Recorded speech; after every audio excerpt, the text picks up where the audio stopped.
DD Tamil தொலைக்காட்சி நேயர்களுக்கு வணக்கம். இந்தியா இந்த வாரம் நிகழ்ச்சிக்கு உங்களை வரவேற்பவர் நான் ராஜகோபாலன் சத்யநாராயணன். நான் அபிநயா கணேசன். விரிவான செய்திகளை பார்ப்பதற்கு முன்னதாக தலைப்பு செய்திகளை பார்க்கலாம். வேளாண்மையில் ஈடுபட்டுள்ள பெண்களை ஊக்குவிப்பது அவசியம். உலகளாவிய வேளாண் மாநாட்டில் குடியரசுத் தலைவர் திரௌபதி முர்மு வலியுறுத்தல். தமிழ்நாட்டில் ஆட்சி மாற்றத்திற்கான அலை வீசுகிறது. திருச்சி தேசிய ஜனநாயக கூட்டணி பொதுக்கூட்டத்தில் பிரதமர் நரேந்திர மோடி பேச்சு. 9 லட்சம் குடும்பங்களுக்கு குழாய் மூலம் எரிவாயு இணைப்பு வழங்கப்படும்.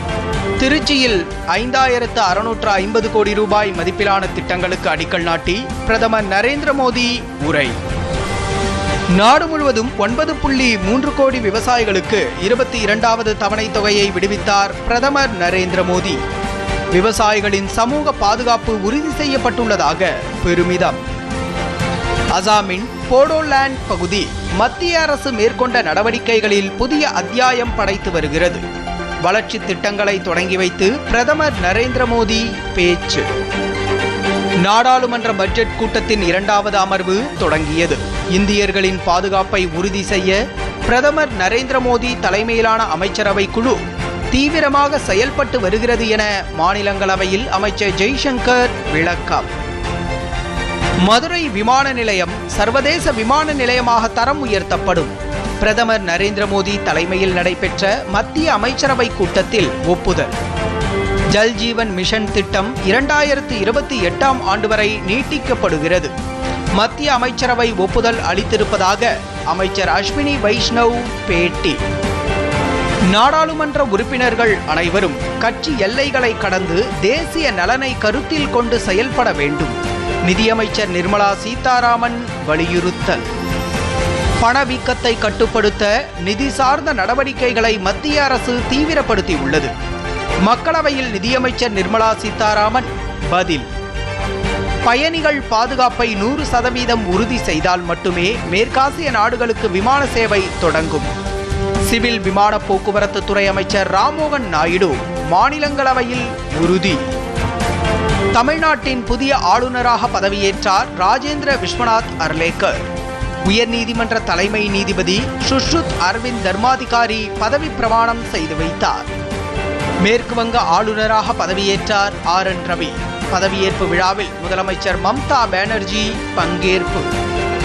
தமிழ்நாட்டில் சட்டம் ஒழுங்கு சீர்கேட்டை தடுக்க தவறிய திமுக அரசை கண்டித்து வரும் 17ஆம் தேதி தேசிய ஜனநாயக கூட்டணி சார்பில் ஆர்ப்பாட்டம். அதிமுக பொதுச் செயலாளர் எடப்பாடி பழனிசாமி அறிவிப்பு. சென்னையில் ஒரே நாளில் 3 பாலியல் குற்றங்கள். பெண்கள் வாழ தகுதியற்ற மாநிலமாக தமிழகத்தை திமுக மாற்றியிருப்பதாக பாஜக மாநில தலைவர் நைனா நாகேந்திரன் விமர்சனம். வேளாண்மையில் ஈடுபட்டுள்ள பெண்களை ஊக்குவிப்பது அவசியம் என்று குடியரசுத் தலைவர் திரௌபதி முர்மு வலியுறுத்தியுள்ளார். புதுதில்லியில் வேளாண் உணவு முறைகளில் பெண்களின் பங்களிப்பு குறித்த உலகளாவிய வேளாண் மாநாட்டை தொடங்கி வைத்து பேசிய அவர், வேளாண் துறையில் ஈடுபட்டுள்ள பெண்களுக்கு கொள்கை வடிவமைப்பு, முக்கிய முடிவுகளை எடுக்கும் அதிகாரம் உள்ளிட்டவை வழங்கப்பட வேண்டும் என்றார். வேளாண் வளர்ச்சி மட்டுமல்லாமல் அனைத்து துறைகளிலும் பெண்களின் பங்களிப்பை அதிகரித்து பாலின சமத்துவத்திற்கு வித்திட வேண்டும் என்றும் அவர் கேட்டுக்கொண்டுள்ளார். தண்டி சத்தியாகிரகம் நாடு முழுவதும் தன்னம்பிக்கை உணர்வை தூண்டியது என்று குடியரசு துணைத் தலைவர் CP ராதாகிருஷ்ணன் தெரிவித்துள்ளார். இது தொடர்பாக அவர் வெளியிட்டுள்ள சமூக ஊடக பதிவில், மகாத்மா காந்திக்கும் வரலாற்று சிறப்புமிக்க தண்டி யாத்திரையில் பங்கேற்ற அனைத்து துணிச்சலான சுதந்திர போராட்ட வீரர்களுக்கும் யாத்திரை தொடங்கிய 12ஆம் தேதி அஞ்சலி செலுத்தினார். உண்மை மற்றும் அகிம்சையின் கொள்கைகள் மூலம் இந்த இயக்கம் நாடு தழுவிய தன்னம்பிக்கை உணர்வை தூண்டியது என்று அவர் குறிப்பிட்டார். 9 லட்சம் வீடுகளுக்கு குழாய் மூலம் நேரடி எரிவாயு இணைப்பு வழங்கப்படும் என்று பிரதமர் நரேந்திர மோடி தெரிவித்துள்ளார். திருச்சிராப்பள்ளி வந்த பிரதமர் நரேந்திர மோடி அங்கு நடைபெற்ற நிகழ்ச்சியில் 5650 கோடி ரூபாய் மதிப்பிலான பல்வேறு வளர்ச்சி திட்டங்களுக்கு அடிக்கல் நாட்டியதோடு முடிவடைந்த திட்டங்களையும் தொடங்கி வைத்தார்.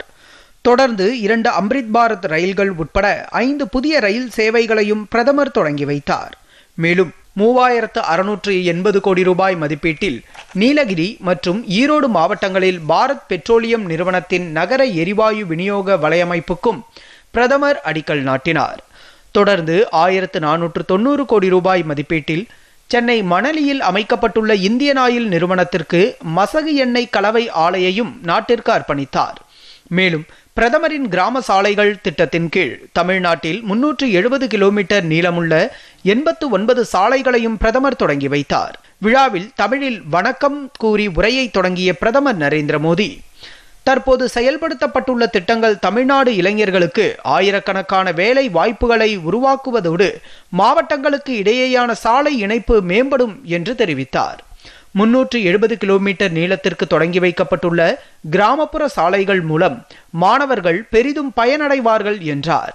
மேலும் விவசாயிகளும் தங்களது விளைபொருட்களை பிற மாவட்டங்களுக்கு கொண்டு செல்வதற்கு உதவுவதோடு வளர்ச்சியடைந்த தமிழ்நாடு இந்தியாவை மேம்படுத்தும் என்றும் குறிப்பிட்டார். வர்த்தக அமைப்புகள் வாயிலாக 9 லட்சம் குடும்பங்களுக்கு குழாய் மூலம் இயற்கை எரிவாயு இணைப்பை வழங்க பாரத் பெட்ரோலியம் நிறுவனத்தின் நகர எரிவாயு விநியோக வலையமைப்பு பேருதவியாக இருக்கும் என்றும் பிரதமர் கூறினார். இந்த விழாவில் பேசிய மத்திய தகவல் ஒலிபரப்புத்துறை இணையமைச்சர் எல் முருகன், கடந்த 12 ஆண்டுகளில் தமிழகத்தில் 13 லட்சம் கோடி ரூபாய் நிதி வழங்கியிருப்பதாகவும் குறிப்பிட்டார். தமிழ்மொழி, கலாச்சாரம் மற்றும் பண்பாட்டை உலகெங்கும் கொண்டு சேர்ப்பவர் பிரதமர் நரேந்திர மோடி என்றும் கூறினார். ஆடியில் காவேரி பெருகுவது போல் தமிழ்நாட்டில் ஆட்சி மாற்றத்திற்கான அலை வீசுவதாக பிரதமர் நரேந்திர மோடி தெரிவித்துள்ளார். மேலும் கூட்டணி கட்சி தலைவர்களுடைய உரையினையும் தற்போது பார்க்கலாம். திருச்சியில் தேசிய ஜனநாயக கூட்டணி சார்பில் ஏற்பாடு செய்யப்பட்டிருந்த பொதுக்கூட்டத்தில் உரையாற்றிய அவர், மதுரை விமான நிலையத்தை சர்வதேச விமான நிலையமாக தரம் உயர்த்துவதால் மதுரையின் சுற்றுலா இனி மேம்படும் என்று குறிப்பிட்டார். தமிழ்நாட்டின் எதிர்காலத்திற்காக வளர்ச்சி திட்டங்களில் மத்திய அரசு முதலீடு செய்து வருவதாக குறிப்பிட்ட பிரதமர், இதனை கருத்தில் கொண்டே கடந்த 3 ஆண்டுகளில் தமிழகத்திற்கான நிதியை மத்திய அரசு 3 மடங்கு அதிகரித்திருக்கிறது என்றார். தமிழ்நாடு வளர்ச்சியடைய தேசிய ஜனநாயக கூட்டணி ஆட்சி அமைய வேண்டியது அவசியமாகிறது என்றார். திமுக ஆட்சியை தூக்கி எறிய மக்கள் தயாராகிவிட்டார்கள் என்றார் பிரதமர். தமிழ்நாட்டின் ஊழல் பணமெல்லாம் ஒரு குடும்பத்தை சென்று சேர்வதாகவும் தெரிவித்தார். அமைச்சர்கள் மாறினாலும் சட்டமன்ற உறுப்பினர்கள் மாறினாலும் அதிகாரம் எப்போதுமே ஒரு குடும்பத்திற்கே வழங்கப்படுவதாகவும் தமிழ்நாட்டை ஒரு குடும்பத்தின் ஏடிஎம்மாக மாடல் அரசு மாற்றியிருப்பதாகவும் குற்றம் சாட்டினார். தேசிய ஜனநாயக கூட்டணி பொதுக்கூட்டத்தில் உரையாற்றிய அஇஅதிமுக பொதுச் செயலாளர் எடப்பாடி பழனிசாமி, வாக்குறுதிகளை அளித்து மக்களை ஏமாற்றும் அரசாக திமுக அரசு இருப்பதாக விமர்சித்தார். கையாலாகாத அரசாக திமுக அரசு திகழ்வதாகவும் குறிப்பிட்டார். எதிர்வரும் சட்டப்பேரவை தேர்தலில் தேசிய ஜனநாயக கூட்டணி அமோக வெற்றி பெற்று திமுகவை ஆட்சியிலிருந்து அகற்றும் என்றும், எதிர்வரும் தேர்தல் கருணாநிதி குடும்பத்திற்கு கடைசி தேர்தல் என்றும் குறிப்பிட்டார். தொடர்ந்து பேசிய பாமக தலைவர் அன்புமணி, இந்தியாவிலேயே மது விற்பனை செய்வதில் முதன்மை மாநிலமாக தமிழ்நாடு திகழ்கிறது என்று விமர்சித்தார். இதன் எதிரொலியாக சாலை விபத்துகளிலும் கல்லீரல் பிரச்சனை உள்ளவர்கள் பட்டியலிலும் தமிழ்நாடு முதலிடம் வகிப்பதாக குற்றம் சாட்டினார். இந்த பொதுக்கூட்டத்தில் பேசிய அம்மா மக்கள் முன்னேற்ற கழகத்தின் பொதுச் செயலாளர் டிடிவி தினகரன், பிரதமர் நரேந்திர மோடிக்கும் தமிழகத்திற்கும் உள்ள உறவு தொப்புள் கொடி உறவு போன்றது என்றார்.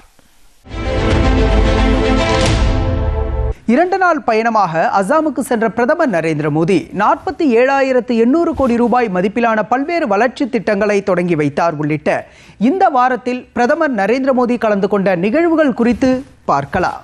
அசாம் மாநிலம் குவஹாத்தியிலிருந்து காணொலி வாயிலாக பிரதமர் நிகழ்ச்சியில் பங்கேற்றார். அசாம் மாநிலத்தை வடகிழக்கு மாநிலங்களோடு இணைக்கும் 3 புதிய ரயில் சேவைகளையும் பிரதமர் கொடியசைத்து தொடங்கி வைத்தார். நிகழ்ச்சியில் பேசிய பிரதமர் நரேந்திர மோடி, முந்தைய காங்கிரஸ் அரசு போடோலேண்ட் பகுதியை முழுவதுமாக புறக்கணித்திருந்ததாகவும், ஆனால் தற்போது பிஜேபி தலைமையில் அமைந்துள்ள தேசிய ஜனநாயக கூட்டணி அரசு அசாமை அமைதி மற்றும் வளர்ச்சி பாதைக்கு கொண்டு செல்வதில் முனைப்புடன் செயல்பட்டு வருவதாகவும் தெரிவித்தார். அசாம் மாநிலம் குவஹாத்தியில் நடைபெற்ற நிகழ்ச்சியில் பிரதமர் நரேந்திர மோடி விவசாயிகள் நலநிதி திட்டத்தின் கீழ் 22வது தவணை தொகையை விடுவித்தார். இதன் மூலம் நாடு முழுவதும் உள்ள 9.3 கோடிக்கும் அதிகமான விவசாயிகளுக்கு அவர்களது வங்கி கணக்கில் நேரடியாக 2000 ரூபாய் செலுத்தப்பட்டது. நிகழ்ச்சியில் பேசிய பிரதமர் நரேந்திர மோடி, விவசாயிகள் நலத்திட்ட உதவித்தொகை மூலம் நாட்டின் விவசாயிகளுக்கு சமூக பாதுகாப்பு உறுதி செய்யப்பட்டிருப்பதாக தெரிவித்தார். இந்த திட்டம் தொடங்கப்பட்ட போது காங்கிரஸ் கட்சி பலவிதமான வதந்திகளை பரப்பியதாகவும், ஆனால் அவற்றையெல்லாம் கடந்து இந்த திட்டம் விவசாயிகள் மத்தியில் மிகப்பெரிய வரவேற்பை பெற்றிருப்பதாகவும் பிரதமர் நரேந்திர மோடி குறிப்பிட்டார். மக்களின் விருப்பங்களை நிறைவேற்றுதல் என்ற தலைப்பில் நடைபெற்ற மத்திய பட்ஜெட்டிற்கு பிந்தைய இணையவழி கருத்தரங்கில் பிரதமர் திங்கட்கிழமை கலந்து கொண்டு உரையாற்றினார். அப்போது கடந்த சில ஆண்டுகளில் நாட்டின் சுகாதார உட்கட்டமைப்பு வலுப்பெற்றுள்ளது என்றும், நூற்றுக்கணக்கான மாவட்டங்களில் புதிய மருத்துவக் கல்லூரிகள் திறக்கப்பட்டுள்ளது என்றும் தெரிவித்தார். ஆயுஷ்மான் பாரத் திட்டம் மற்றும் ஆரோக்கிய மந்திர்கள் மூலம் கிராமப்புறங்களுக்கு சுகாதார சேவைகளுக்கான அணுகல் விரிவுபடுத்தப்பட்டுள்ளது என்றும் சுட்டிக்காட்டினார்.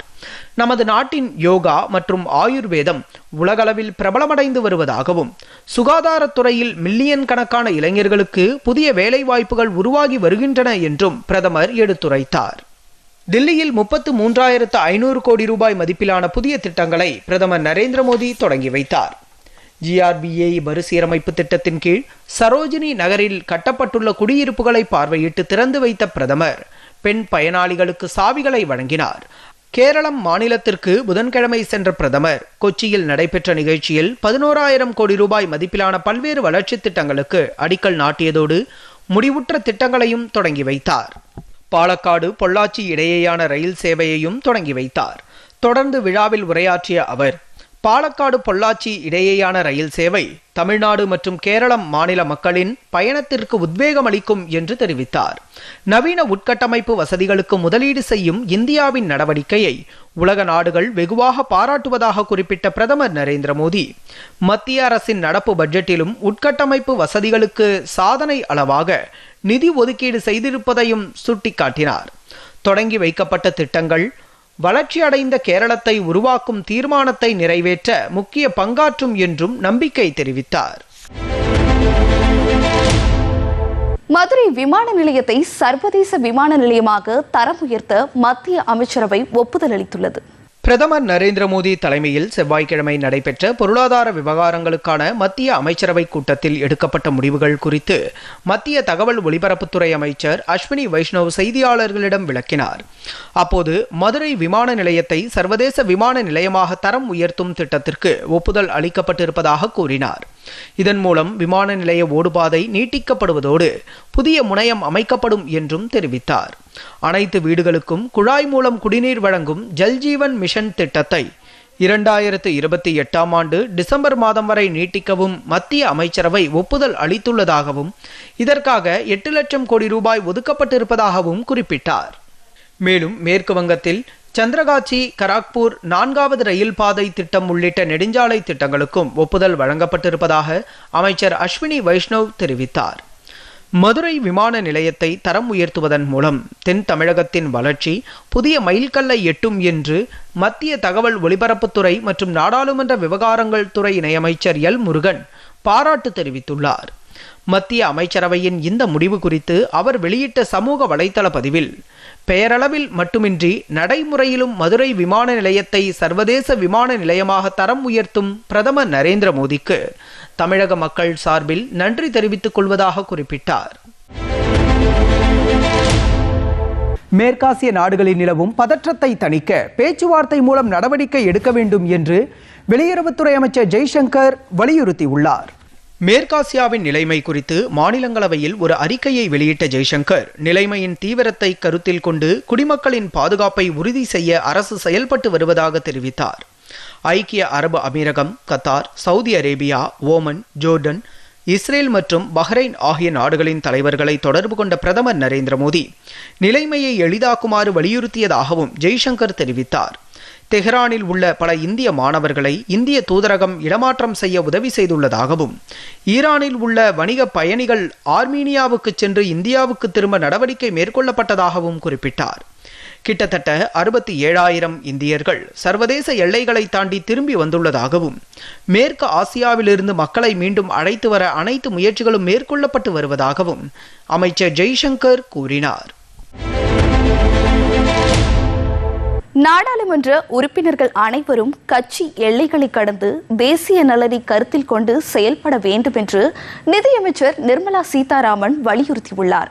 மேலும் பணவீக்கத்தை கட்டுப்படுத்த நிதி சார்ந்த நடவடிக்கைகளை மத்திய அரசு தீவிரப்படுத்தி வருவதாகவும் நிதியமைச்சர் நிர்மலா சீதாராமன் தெரிவித்துள்ளார். இது தொடர்பாக மக்களவையில் எழுப்பப்பட்ட கேள்விக்கு எழுத்துப்பூர்வமாக அவர் அளித்துள்ள பதிலில், வர்த்தக கொள்கை சார்ந்த நடவடிக்கைகள் மற்றும் நிதி சார்ந்த தீர்வுகளுக்கு முன்னுரிமை அளிக்கப்பட்டு வருவதாக குறிப்பிட்டுள்ளார். கடந்த ஓராண்டு காலமாக சர்வதேச சந்தையில் கச்சா எண்ணெயில் நிலவும் மாற்றம் இந்திய பங்குச்சந்தைகளில் பெரும் தாக்கத்தை ஏற்படுத்தியிருப்பதாக தெரிவித்துள்ளார். ரிசர்வ் வங்கியின் நிதிக் கொள்கை அறிக்கையின்படி கச்சா எண்ணெய் விலை 10% உயர்ந்தால் அது பணவீக்கத்தில் 0.30% என்ற அளவுக்கு மாற்றத்தை ஏற்படுத்தும் என கணக்கிடப்பட்டிருப்பதை சுட்டிக்காட்டியுள்ளார். மக்களவையில் நேற்று கூடுதல் மானிய கோரிக்கைகளில் 2ஆம் தொகுப்பு மீதான விவாதத்திற்கு பதிலளித்து பேசிய நிர்மலா சீதாராமன், உலகளாவிய பொருளாதார தடைகளுக்கு இந்தியா பதிலளிப்பதற்கு ஏதுவான நிதிசார் உதவியை வழங்கும் வகையில் 57,381 கோடி ரூபாய் நிதியை ஒதுக்க மத்திய அரசு முடிவு செய்துள்ளதாக தெரிவித்தார். சமையல் எரிவாயு உள்ளிட்ட பொருட்களின் விநியோக சங்கிலியில் எத்தகைய சவால்களையும் எதிர்கொள்ள மத்திய அரசு தயாராக உள்ளதென நிதியமைச்சர் நிர்மலா சீதாராமன் கூறினார். உலகளவில் தற்போது நிலவும் விநியோக சங்கிலி சவால்களை எதிர்கொள்ளும் வகையில் கூடுதல் நிதி ஒதுக்கப்பட்டிருப்பதாகவும், விநியோக சங்கிலி பாதிக்கப்படாத வகையில் எத்தகைய சவால்களையும் எதிர்கொள்ள மத்திய அரசு தயாராக உள்ளதென தெரிவித்தார். பாதுகாப்பு சேவை வருவாய் திட்டங்களுக்கு 41,430 கோடி ரூபாய் ஒதுக்கப்பட்டிருப்பதாகவும், ஓய்வு பெற்ற இராணுவ வீரர்களின் சுகாதார திட்டங்களுக்கு 6,140 கோடி ரூபாய் நிதி ஒதுக்கப்பட்டிருப்பதாகவும் நிர்மலா சீதாராமன் குறிப்பிட்டுள்ளார். நாடாளுமன்ற நடைமுறைகளை புரிந்து கொள்ளவும் அரசியலமைப்பு சட்டத்தை மதிக்கவும் காங்கிரஸ் கட்சி மறுப்பதாக மத்திய வர்த்தகத்துறை அமைச்சர் பியூஷ் கோயல் தெரிவித்துள்ளார். நாடாளுமன்ற வளாகத்தில் திங்கட்கிழமை செய்தியாளர்களிடம் பேசிய அவர், மக்களவையில் திட்டமிடப்பட்ட விவாதத்தை தடுக்கும் வகையில் காங்கிரஸ் கட்சி மேற்காசிய விவகாரத்தை எழுப்பியதாக குற்றம் சாட்டினார். எதிர்க்கட்சிகள் ஏற்கனவே அளித்திருந்த நம்பிக்கையில்லா தீர்மானம் தொடர்பான நோட்டீஸின் அடிப்படையில் விவாதத்திற்கு ஏற்பாடு செய்யப்பட்டிருந்த நிலையில் மற்றொரு தீர்மானத்தை முன்வைத்து காங்கிரஸ் கட்சி பிரச்சனையை ஏற்படுத்தியதாகவும் பியூஷ் கோயல் குற்றம் சாட்டினார். நாடு முழுவதும் தங்கு தடையின்றி எரிபொருள் விநியோகம் செய்யப்படும் என்று இந்தியன் ஆயில் நிறுவனம் உறுதியளித்திருக்கிறது. இது குறித்து வெளியிடப்பட்டுள்ள சமூக வலைதள பதிவில் எரிபொருள் விநியோகம் வழக்கம் போல் நடைபெறுவதாகவும், இது குறித்து வரும் வதந்திகளை நம்ப வேண்டாம் என்றும் வாடிக்கையாளர்களை கேட்டுக்கொண்டுள்ளது. வதந்திகளை நம்பி தேவையில்லாமல் பெட்ரோல் நிலையங்களில் குவிந்து நெருக்கடியை ஏற்படுத்த வேண்டாம் என்றும் அந்நிறுவனம் அறிவுறுத்தியுள்ளது. மத்திய கிழக்கு நாடுகளில் பதற்றமான சூழல் நீடித்து வரும் நிலையில் சமையல் எரிவாயு மற்றும் இதர பெட்ரோலிய பொருட்களை பொதுமக்கள் சிக்கனமாக பயன்படுத்த வேண்டும் என்று மத்திய அரசு அறிவுறுத்தியுள்ளது. மத்திய அரசிடமிருந்து வரப்பெற்ற அறிவிக்கையை தொடர்ந்து வழங்கல் துறை வெளியிட்ட அறிக்கையில் இதனை தெரிவித்துள்ளது. தற்போதைக்கு சமையல் எரிவாயு, பெட்ரோல், டீசல் போன்ற எரிபொருட்களின் இருப்பு போதிய அளவில் இருப்பதை பெட்ரோலிய அமைச்சகம் உறுதி செய்துள்ள போதிலும், எதிர்காலத்தில் எரிபொருள் வழங்கலில் பாதிப்பு ஏற்படுவதை தடுக்க இப்போதைய சிக்கனமாக பயன்பாட்டை கடைபிடிக்க வேண்டும் என்று அதில் கேட்டுக்கொள்ளப்பட்டுள்ளது.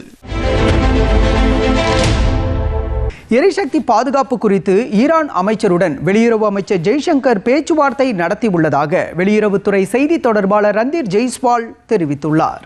புதுதில்லியில் செய்தியாளர்களிடம் பேசிய அவர், போர் சூழல் தொடர்பாக கடந்த சில நாட்களில் 3 முறை ஈரான் வெளியுறவு அமைச்சர் சையத் அப்பாஸ் அராக்ஷியுடன் வெளியுறவு அமைச்சர் பேச்சு நடத்தியதாக கூறினார். இந்த உரையாடலின் போது இந்தியாவின் எரிசக்தி பாதுகாப்பு மற்றும் கப்பல்களை பாதுகாப்பாக மீட்டு வருவது குறித்து விவாதித்து வருவதாகவும் தெரிவித்தார். தற்போது ஈரானில் சுமார் 9,000 இந்தியர்கள் இருப்பதாகவும், அவர்களில் ஏராளமானோரை தாக்குதல் நடத்தப்படும் தெஹ்ரானில் இருந்து பாதுகாப்பான இடங்களுக்கு இந்திய அதிகாரிகள் அழைத்து வந்திருப்பதாகவும் அவர் குறிப்பிட்டார். மேலும் வளைகுடா நாடுகளைச் சேர்ந்த பல்வேறு தலைவர்களுடன் போர் சூழல் தொடர்பாக பிரதமர் நரேந்திர மோடியும் பேசியிருப்பதாகவும் அவர் தெரிவித்தார். இந்த உரையாடலின் போது பேச்சுவார்த்தை மூலம் தீர்வு காண வேண்டும் என்றும், அங்கு அமைதியை நிலைநாட்ட வேண்டும் என்பதே இந்தியாவின் நிலைப்பாடு என்றும் பிரதமர் எடுத்துரைத்ததாக ரந்தீர் ஜெய்ஸ்வால் கூறினார். நாடாளுமன்ற மக்களவைத் தலைவர் ஓம் பிர்லாவுக்கு எதிராக எதிர்க்கட்சிகள் கொண்டு வந்த நம்பிக்கையில்லா தீர்மானம் வாக்கெடுப்பின் மூலம் தோல்வியடைந்தது. மக்களவையில் குடியரசுத் தலைவர் உரைக்கு நன்றி தெரிவிக்கும் விவாதத்தின் போது ஏற்பட்ட மோதல்கள் குறித்து மக்களவைத் தலைவர் ஓம் பிர்லா மீது காங்கிரஸ் உள்ளிட்ட எதிர்க்கட்சிகள் நம்பிக்கையில்லா தீர்மானத்தை முன்வைத்தன. காங்கிரஸ் எம்பி கௌரவ் கோகாய் தலைமையில் 118 உறுப்பினர்களின் ஆதரவோடு தாக்கல் செய்யப்பட்ட இந்த தீர்மானத்தின் மீது புதன்கிழமை குரல் வாக்கெடுப்பு நடத்தப்பட்டது. அவையில் நிலவிய கடும் அமளிக்கு இடையே பெரும்பான்மை உறுப்பினர்களின் ஆதரவின்மையால் இந்த தீர்மானம் தோல்வியடைந்தது. மக்களவையில் பாரபட்சமின்றி அவை மாண்பை பாதுகாக்கும் வகையில் தாம் நடந்து கொண்டதாக ஓம் பிர்லா தெரிவித்துள்ளார்.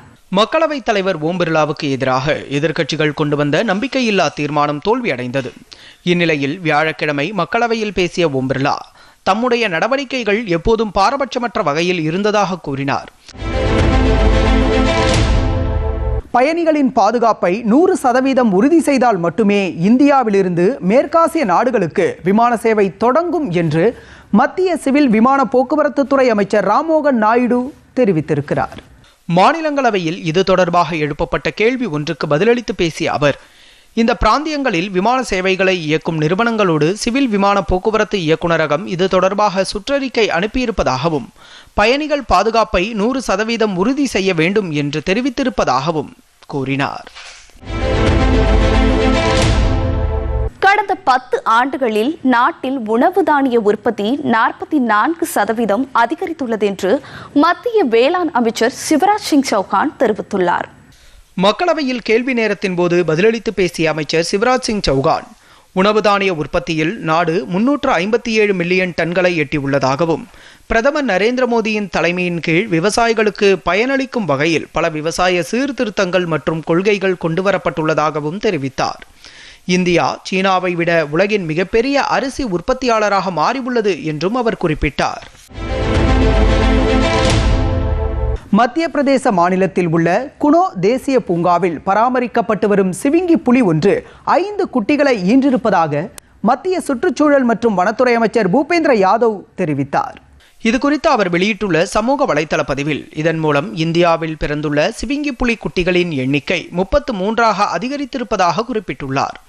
இது நாட்டின் சிவிங்கி புலி பாதுகாப்பு பயணத்தில் மிக முக்கியமான மைல்கல் என்றும் தெரிவித்துள்ளார். தமிழகத்தில் காலியாக உள்ள மாநிலங்களவை உறுப்பினர் பதவிக்கான தேர்தலில் திமுக மற்றும் அஇஅதிமுக சார்பில் போட்டியிட்ட 6 பேரும் ஒருமனதாக தேர்வு செய்யப்பட்டுள்ளனர். இதில் திமுக சார்பில் திருச்சி சிவா, கான்ஸ்டன்டின் ரவீந்திரன் ஆகியோரும், திமுக கூட்டணி கட்சியான காங்கிரஸ் சார்பில் கிறிஸ்டோபர் திலக், தேமுதிக சார்பில் LK சுதீஷும் மனு தாக்கல் செய்திருந்தனர். அஇஅதிமுக தரப்பில் தம்பிதுரையும், கூட்டணி கட்சியான பாமக சார்பில் அன்புமணியும் வேட்பு மனுக்களை தாக்கல் செய்திருந்தனர். சுயேட்சை வேட்பாளர்களின் வேட்புமனுக்கள் நிராகரிக்கப்பட்ட நிலையில் திமுக மற்றும் அஇஅதிமுக வேட்பாளர்களின் மனுக்கள் மட்டும் ஏற்கப்பட்டன. இதையடுத்து இந்த 6 பேரும் போட்டியின்றி தேர்வு செய்யப்பட்டதாக தேர்தல் நடத்தும் அதிகாரி சாந்தி அறிவித்துள்ளார். தமிழ்நாட்டின் புதிய ஆளுநராக ராஜேந்திர விஸ்வநாத் அர்லேக்கர் பதவியேற்றார். தமிழ்நாடு ஆளுநராக இருந்த RN ரவி மேற்குவங்க மாநிலத்திற்கு மாற்றப்பட்டதை தொடர்ந்து கேரள மாநில ஆளுநராக உள்ள ராஜேந்திர விஸ்வநாத் அர்லேக்கர் தமிழ்நாடு ஆளுநராக கூடுதல் பொறுப்பை வகிப்பார் என்று மத்திய அரசு அறிவித்தது. அந்த அறிவிப்பின்படி அவர் தமிழ்நாட்டின் பொறுப்பு ஆளுநராக வியாழக்கிழமை பதவியேற்றார். கிண்டியில் உள்ள ஆளுநரின் மக்கள் மாளிகையில் நடைபெற்ற நிகழ்ச்சியில் அவருக்கு சென்னை உயர்நீதிமன்றத்தின் தலைமை நீதிபதி சுஷ்ருத் அரவிந்த் தர்மாதிகாரி பதவி பிரமாணம் செய்து வைத்தார். இந்நிகழ்ச்சியில் முதலமைச்சர் மு க ஸ்டாலின், மத்திய இணையமைச்சர் எல் முருகன், பாஜக மூத்த தலைவர் தமிழிசை சவுந்தரராஜன், மாநில தலைவர் நயினார் நாகேந்திரன், தமிழ்நாடு அரசின் தலைமைச் செயலாளர் முருகானந்தம் உள்ளிட்ட பலர் பங்கேற்றனர். இதனிடையே மேற்கு வங்க ஆளுநராக RN ரவி பதவியேற்றுக் கொண்டார். அவருக்கு கொல்கத்தா உயர்நீதிமன்ற தலைமை நீதிபதி பதவி பிரமாணம் செய்து வைத்தார். இந்நிகழ்ச்சியில் மேற்கு வங்க முதலமைச்சர் மம்தா பானர்ஜி பங்கேற்றார். தமிழகத்தில் வன்முறை சம்பவங்கள் அதிகரித்து சட்டம் ஒழுங்கு முற்றிலும் சீர்கெட்டு விட்டதாக மத்திய இணையமைச்சர் எல் முருகன் குற்றம் சாட்டியுள்ளார். சென்னையில் செய்தியாளர்களிடம் பேசிய அவர், மாநிலம் முழுவதும் வன்முறை சம்பவங்கள் அதிகரித்து விட்டதாக கூறினார்.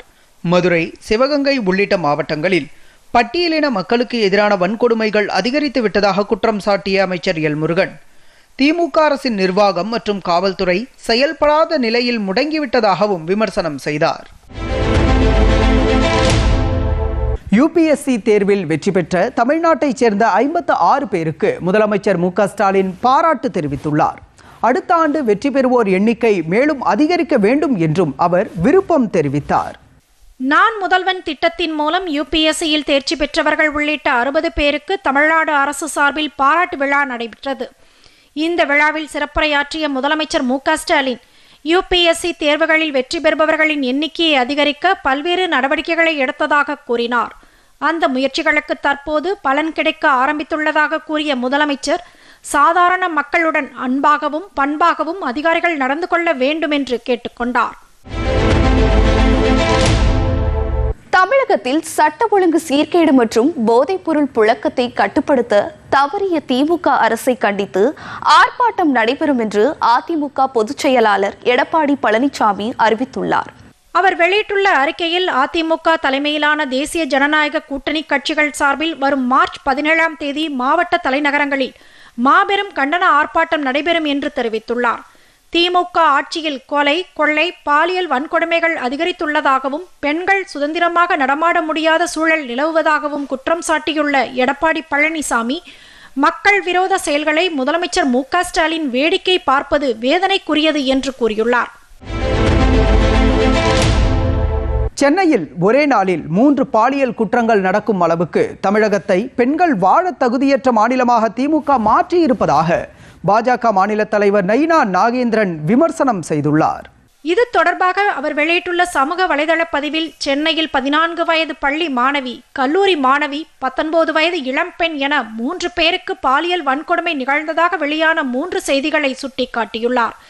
தொடர்ந்து 1 வார காலமாக நடக்கும் இந்த கொடூரங்களே திறனற்ற திமுக ஆட்சியின் திறனற்ற நிர்வாகத்திற்கு சாட்சி என்று அவர் குறிப்பிட்டுள்ளார்.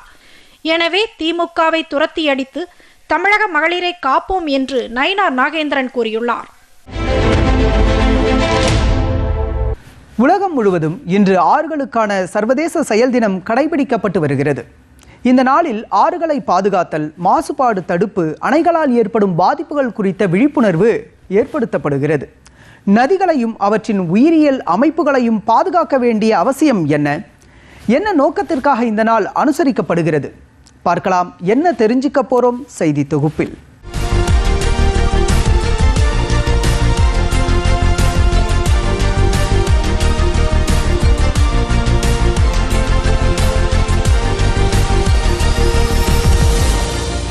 உலக நதிகளின் பாதுகாப்பு, மறுசீரமைப்பு மற்றும் நிலையான மேலாண்மையை ஊக்குவிப்பதற்காக ஆண்டுதோறும் மார்ச் 14ஆம் தேதி சர்வதேச நதிகளுக்கான செயல் தினம் கொண்டாடப்படுகிறது.